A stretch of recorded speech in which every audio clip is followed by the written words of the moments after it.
Bonjour et bienvenue. Aujourd'hui, nous allons naviguer dans l'univers marin du peintre symboliste Odilon Redon et essayer de comprendre comment l'aquarium, un dispositif nouveau à la fin du 19e siècle, a inspiré ses peintures.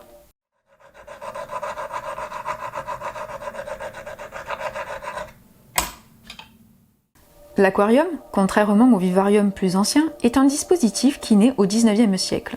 En 1853, le premier aquarium public ouvre ses portes à Londres et il faudra attendre 9 ans, en 1862, pour que son homologue français voie le jour. Au départ, les aquariums sont pensés pour être temporaires, mais le succès retentissant qu'ils rencontrent auprès du public fait qu'ils deviennent, à l'instar des zoos, des attractions visitables à l'envi. À cette époque, ce dispositif n'avait ni chauffage ni filtre puisque l'électricité n'était pas encore courante. Les premiers aquariums étaient principalement des aquariums d'eau de mer et étaient des lieux dans lesquels les poissons ne survivaient pas bien longtemps. Dès sa création, ce dispositif a deux visées. Une scientifique, c'est un lieu de recherche, et une autre pédagogique. Par l'intermédiaire de l'aquarium, les savants partagent avec le public l'avancée de leurs travaux. Très vite, les penseurs et critiques s'emparent de cette figure et l'extrapolent. En révélant les mystères de l'océan et de ses habitants, l'aquarium transforme les visiteurs en voyeurs, dit Théophile Gautier, comme si l'aquarium était à même de dévoiler les secrets les plus profonds des mers. Plus que cela, l'aquarium devient un paysage vivant, confiné dans l'atmosphère de la boîte de verre. Ce sont des tableaux vivants. Dans les uns, les teintes noires et sombres dominent, dans les autres, ce sont des couleurs vives et brillantes. Dans ceux-ci, tout est immobile et silencieux. Dans ceux-là, tout s'agite et bouillonne. Le succès public de l'aquarium ne tient pas seulement à la virtuosité de sa mise en scène, mais aussi à une théorie fondatrice de la pensée moderne formulée à cette époque, la théorie de l'évolution de Charles Darwin. J'ai déjà abordé plusieurs enjeux de cette théorie dans ma vidéo sur la femme libellule de Lalique, mais ici nous allons en aborder un nouveau. Darwin place l'origine de la vie dans les profondeurs marines. Ce fait change complètement le statut de la mer ou de l'océan dans l'imaginaire collectif. D'une étendue d'eau indomptable, les milieux marins deviennent le berceau de la vie et en même temps le lieu où a existé toutes les formes vitales non retenues par le processus évolutif. Ajouté à cela, il faut prendre en compte que les chercheurs n'ont pas le même savoir sur les organismes marins qu'aujourd'hui. Ainsi, le corail est considéré comme un végétal et un animal tout à la fois, une figure hybride inclassable. L'océan devient donc une sorte de pouponnière où des êtres bizarres, difformes et chimériques ont peut-être existé.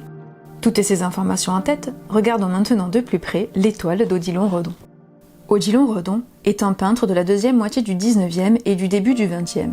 Il est considéré comme le père du symbolisme, un mouvement artistique qui est présent aussi bien dans la peinture que dans la poésie, la musique et le théâtre.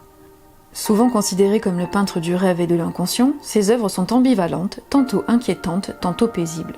Redon produit des tableaux particuliers qui cherchent à explorer, selon ses dires, les confins du monde imperceptible. L'imaginaire a donc une très grande place dans son travail.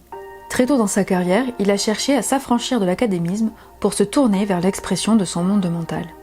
Toutefois, il ne faut pas faire l'erreur de considérer l'art de Redon comme étant coupé de la réalité. Comme il le précise dans une lettre, ses sources d'inspiration sont bien tangibles. Un peu de comparaison au muséum me donnant l'idée de la contexture relative de tous les êtres. La pensée d'en créer à ma fantaisie vint bientôt. Il ne s'agissait plus que d'atrophier, de réduire ou de développer des parts d'être à ma guise. En plus de travailler son sens de l'observation et ses connaissances anatomiques, Redon était un artiste qui, quoique solitaire, n'en était pas moins au courant des découvertes de son époque.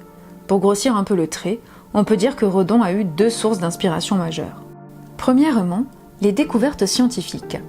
Redon était très ami avec Armand Claveau, un botaniste bordelais. Claveau va initier l'artiste plus jeune aux avancées de la recherche, et notamment à la théorie de l'évolution. Deuxièmement, l'occultisme naissant. Ce terme désigne un ensemble de courants de pensée. L'un des plus célèbres est la théosophie, fondée par Helena Blavatsky en 1875. C'est en fait une reprise et un mélange orienté extraordinaire de nombreux systèmes religieux, le tout avec des orientations évolutionnistes.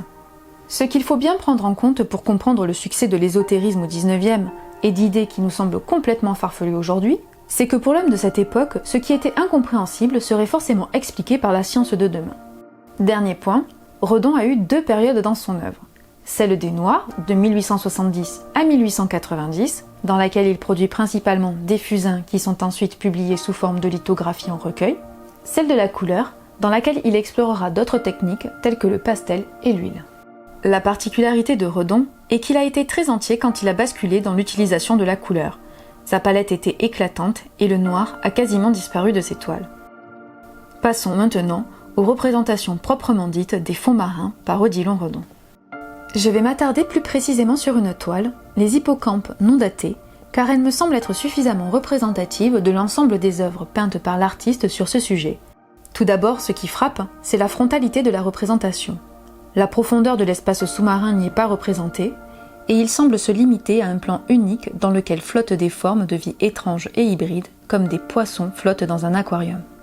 La vie représentée est hétéroclite et imprécise, comme si le flux vital évolutif, sans cesse renouvelé, était suspendu pour un temps dans ces formes avant de les abandonner.